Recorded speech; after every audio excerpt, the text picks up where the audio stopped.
প্রিয় ছাত্রছাত্রী বন্ধুগণ, আজ আমি তোমাদের সামনে পশ্চিমবঙ্গ মধ্যশিক্ষা পর্ষদের বাংলা বই অর্থাৎ প্রথম পাঠের কবি অজিত দত্তের লেখা ছন্দে শুধু কান রাখো কবিতাটির প্রত্যেকটি লাইন ধরে ধরে বিশ্লেষণমূলক আলোচনা করব। তোমাদের হাতের কাছে যে বইটি রয়েছে তোমরা এবং প্রত্যেকটি লাইনের সঙ্গে সঙ্গে বই থেকে মিলিয়ে নিয়ে আমার এই আলোচনা শুনলে আশা করি এর থেকে যেমনই প্রশ্ন আসুক না কেন তোমাদের হাতছাড়া হবে না, অর্থাৎ তোমরা পরীক্ষায় লিখতে পারবে এবং তোমরা এই বিশ্লেষণের মাধ্যমে সম্পূর্ণ কবিতাটি খুব সহজেই মনে রাখতে পারবে। তাহলে আমরা আর কথা না বাড়িয়ে এবার শুরু। ছন্দে শুধু কান রাখো, অজিত দত্তের লেখা। প্রথমে আমরা বইয়ে যা আছে আগে পড়ে নেব একবার এবং তারপরে আমরা প্রত্যেকটি লাইন ধরে ধরে এর থেকে বিশ্লেষণ করব। ছন্দে শুধু কান রাখো, অজিত দত্ত। মন্দ কথায় মন দিও না, ছন্দে শুধু কান রাখো। দ্বন্দ্ব ভুলে মন না দিলে ছন্দ শোনা যায় না কো।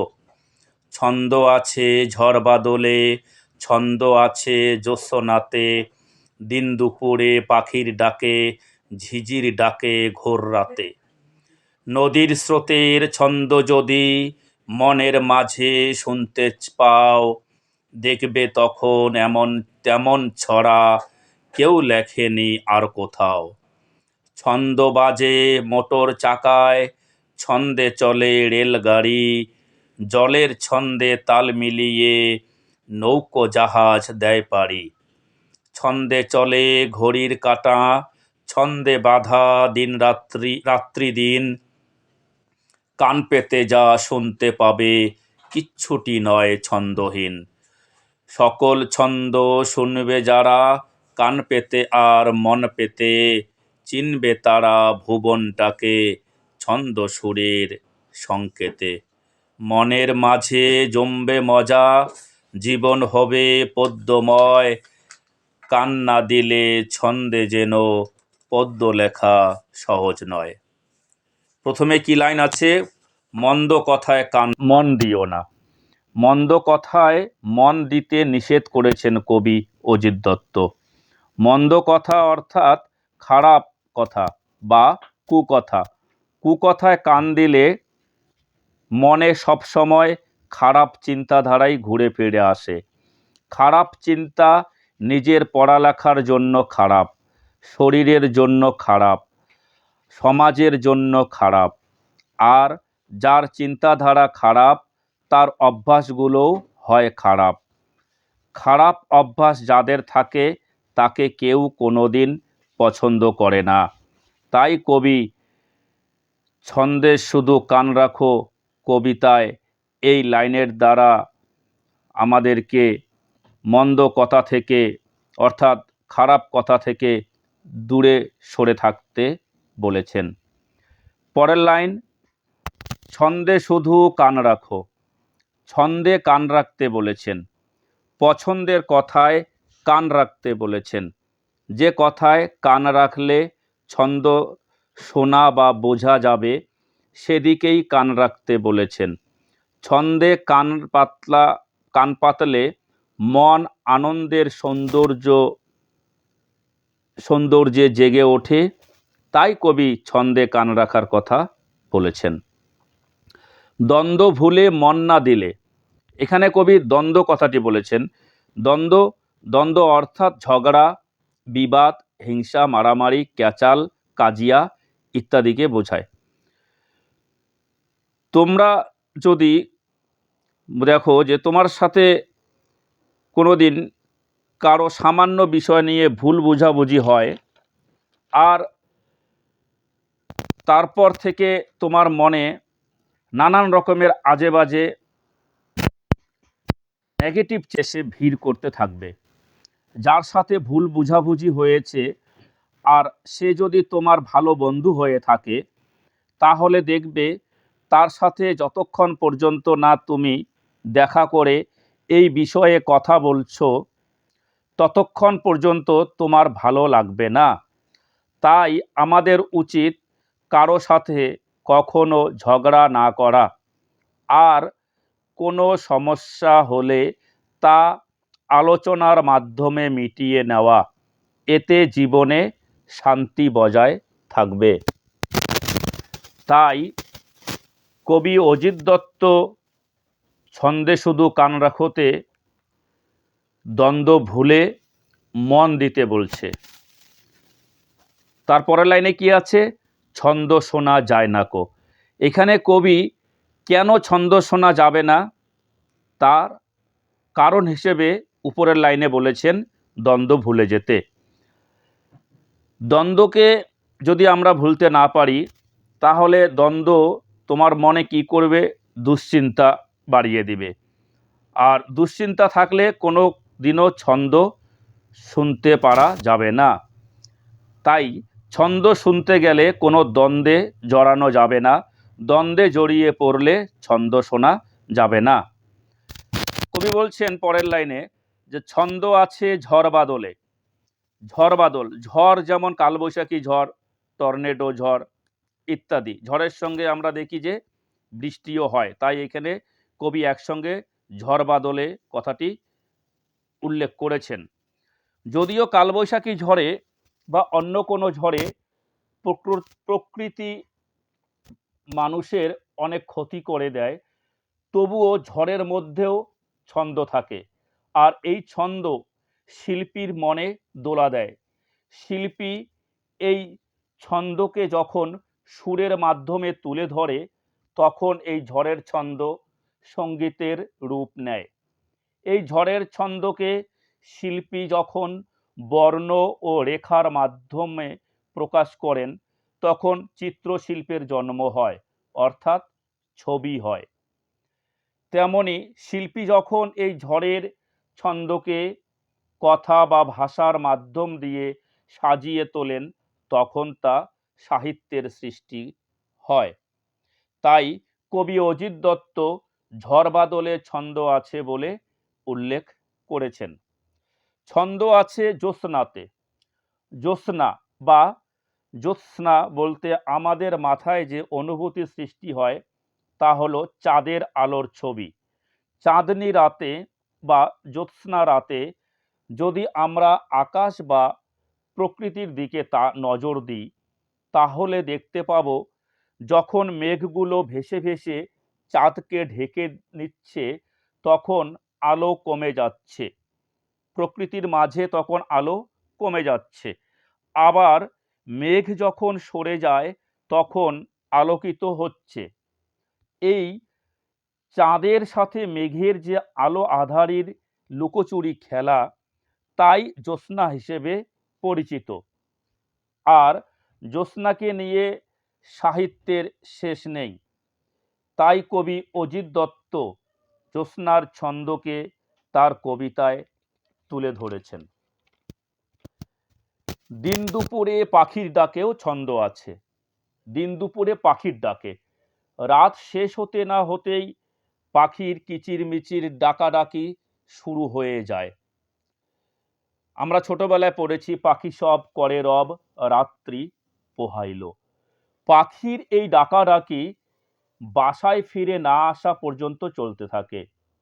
দিন দুপুর সন্ধ্যায় পাখি আপন মনে যে ডাকাডাকি করে, তার মধ্যেও ছন্দ আছে। তা অনুভব করার জন্য সেরকমই একটি শিল্পী মন থাকা আবশ্যক। পরের লাইনে কি আছে? ঝিঝির ডাকে ঘোর রাতে। ঝিঝি পোকার বেশিরভাগ প্রজাতি নিশাচর। দিনের বেলা তারা বিভিন্ন গর্তে লুকিয়ে থাকে। নিশাচর প্রজাতির হওয়ায় গভীর রাতে এদের ডাক সুরের ছন্দে ঘিরে ফেলে প্রকৃতিকে। তোমাদের যদি কখনো কোনো গভীর রাতে প্রকৃতির ডাকে সাড়া দিতে ঘুম ভেঙে যায়, আর তোমরা যদি বাইরের পরিবেশ যা আছে সেই পরিবেশের মধ্যে যদি কানের সাথে মনের কানও লাগিয়ে দাও, তাহলে ঝিঝি পোকার ডাকের সেই ছন্দ অতি সহজেই শুনতে পাবে। কবি এরপরে বলেছেন যে নদীর স্রোতের ছন্দ যদি মনের মাঝে শুনতে পাও, দেখবে তখন তেমন ছড়া কেউ লেখেনি আর কোথাও। নদী কি? নদী হচ্ছে জলের স্রোত। বিপুল জলরাশির যে স্রোত তাকেই নদী বলা হয়। এখানে জলের বৈশিষ্ট্য হচ্ছে সবসময় উপর থেকে নিচের দিকে গড়িয়ে চলা। সে কারণে উৎপত্তি স্থল থেকে সে নিচু জায়গার দিকে বয়ে চলে। নদী যখন পাহাড়ি এলাকায় ঢালু পথ ধরে প্রবাহিত হয়, তখন তার যৌবনা অবস্থা।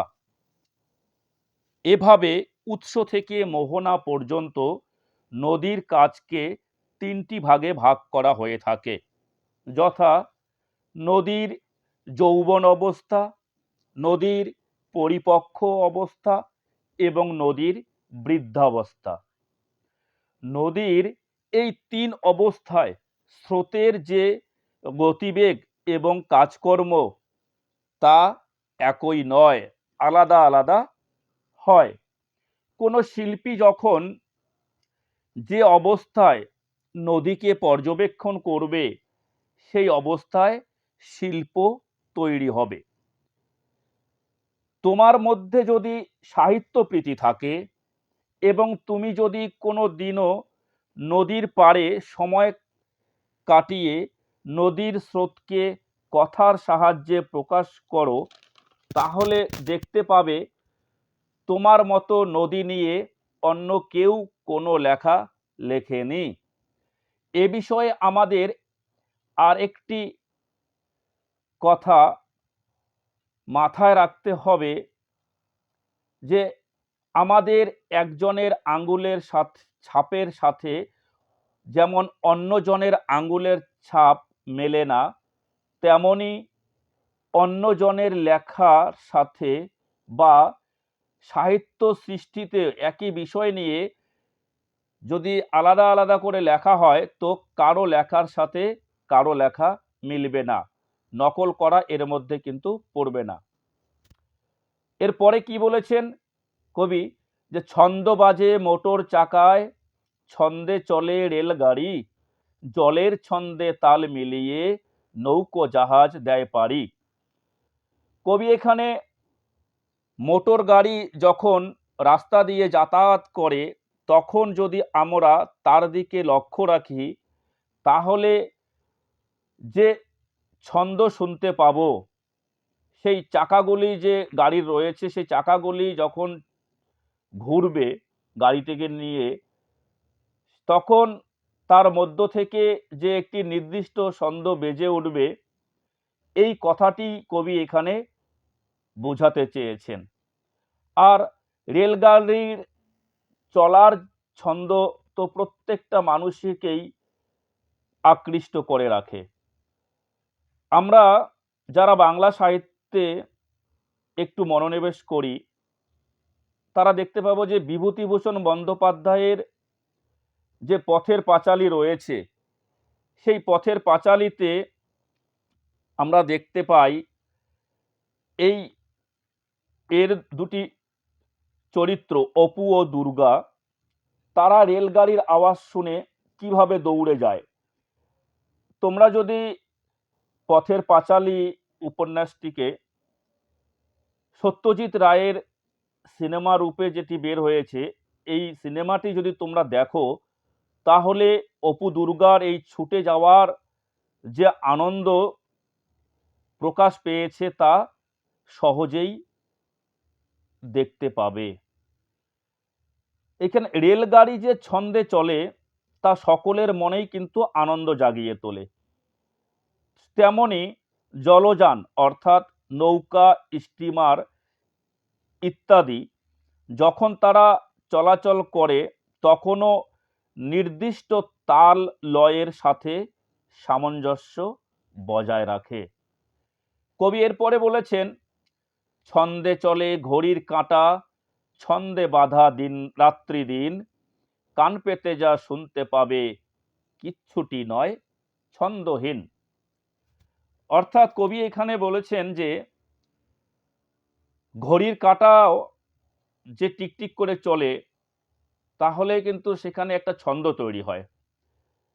তোমরা তোমাদের বাড়িতে যদি কাঁটাওয়ালা অর্থাৎ সেকেন্ড, মিনিট, ঘন্টা নির্ধারণকারী যদি কোনো ঘড়ি থাকে, সেটা দেওয়াল ঘড়ি হোক অথবা হাত ঘড়ি, তাহলে তোমরা কয়েক সেকেন্ডের জন্য মন দিয়ে সেদিকে একটু তাকিয়ে দেখো, সব কাঁটাই কিন্তু নির্দিষ্ট ছন্দে চলছে।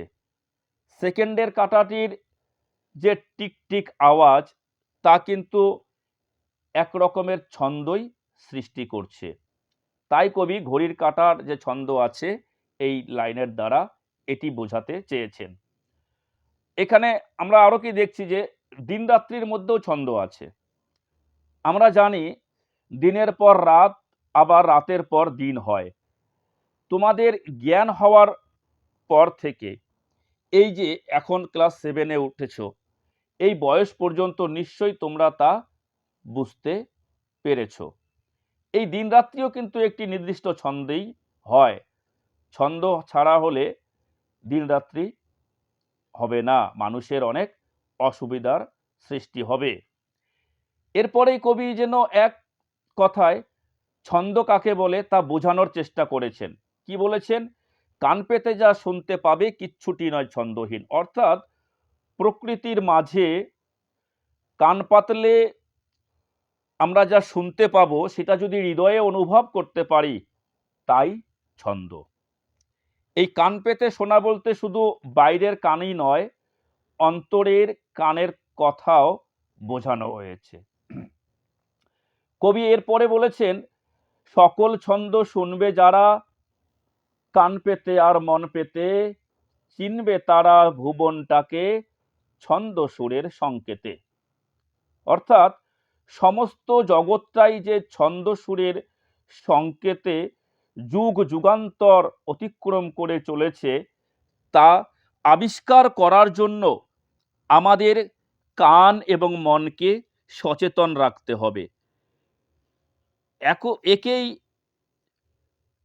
কবি বলেছেন, এইভাবেই কবি তুলে ধরেছেন। যদি আমরা শব্দ, যে কোনো শব্দই যদি আমরা মনোযোগ দিয়ে শুনতে পারি, অর্থাৎ কান পেতে এবং মন দিয়ে যদি শুনতে পারি, তাহলে সমস্ত কিছু আওয়াজ থেকেই, শব্দ থেকেই, সমস্ত কিছু থেকেই আমরা ছন্দের সংকেত আবিষ্কার করতে পারবো। কবি এরপরে বলেছেন, যে জমবে মজা, জীবন হবে পদ্যময়, কান্না দিলে ছন্দে যেন পদ্য লেখা সহজ নয়। এই বিশ্ব জগতের মধ্যে যা কিছু রয়েছে সব কিছুর মধ্যেই কিছু না কিছু ছন্দ লুকিয়ে আছে। মন এবং কান দিয়ে এই ছন্দ উপলব্ধি করতে পারলে জীবনটাও পদ্যের মতো সহজ সরল স্বাভাবিক হয়ে যাবে। ছন্দ শোনার জন্য যে মন মানসিকতার প্রয়োজন তা যদি তোমার মধ্যে না থাকে তাহলে কখনো তুমি পদ্য লিখতে পারবে না। আমরা এই বইয়ের ভূমিকায় যেটি লক্ষ্য করি যে পশ্চিমবঙ্গ মধ্যশিক্ষা পর্ষদ এই বইটির যে উদ্দেশ্য সেটি এক কথায় এইভাবে ব্যক্ত করেছেন যে যাতে একমাত্র তখনই সম্ভব হবে তাদের সেই উদ্দেশ্য যখন আমরা বা তোমরা তোমাদের মধ্যে থাকা যে কল্পনা শক্তি আছে সেই কল্পনা শক্তির যদি বিকাশ সঠিকভাবে করতে পারো এবং তোমাদের মধ্যে যে লেখার ক্ষমতা আছে তার প্রকাশ যদি তোমরা করতে পারো তাহলেই কিন্তু এই বইটির সার্থকতা আসবে। আর তোমরা যদি এই কবিতাটি, ছন্দে শুধু কান রাখো কবিতাটি অত্যন্ত মনোযোগ দিয়ে শুনতে পারো এবং সেভাবে যদি তোমার জীবনকে তোমরা পদ্যের মতো সাজিয়ে তুলতে পারো, তাহলে কিন্তু তোমার সাহিত্য সৃষ্টি করতে বিন্দুমাত্র অসুবিধা হবে না। শুধু ছন্দ নয়, শুধু পদ্য নয়, গদ্য, নাটক এবং সাহিত্যের যে অন্যান্য বিষয়গুলি রয়েছে, যাবতীয় বিষয় কিন্তু তুমি বা তোমরা অতি সহজেই লিখতে পারবে। তো সেদিক থেকে পশ্চিমবঙ্গ মধ্যশিক্ষা পর্ষদ যে উদ্দেশ্য নিয়ে তোমাদের সামনে এই বইটি তুলে ধরেছেন এবং এই বইটির মধ্যে যে সমস্ত বিষয় সূচি অন্তর্ভুক্ত করেছেন, তা যদি তোমরা এরকম মনোযোগ সহকারে শোনো বা পড়ো এবং সঙ্গে সঙ্গে যদি বুঝে লেখার চেষ্টা করো, তো তোমরা দেখবে অত্যন্ত মূল্যবান তথ্য তোমরা অর্জন করতে পারবে এবং সেই মূল্যবান তথ্য শুধু তোমাদের পরীক্ষার জন্যই নয়, তোমাদের জীবনকে পরিচালিত করবার জন্য যে শক্তি, সেই শক্তি তোমরা সহজেই হাসিল করতে পারবে। তো প্রিয় ছাত্রছাত্রী বন্ধুগণ, তোমরা এতক্ষণ ধরে যারা ছন্দে শুধু কান রাখো কবিতাটির যে বিশ্লেষণমূলক আলোচনাগুলো করা হলো, তা যদি শুনে থাকো এবং এতে যদি তোমাদের কোনো রকম বুঝতে অসুবিধা হয়, তো তোমরা অবশ্যই আমাকে কমেন্টে জানিয়ে দেবে। ধন্যবাদ।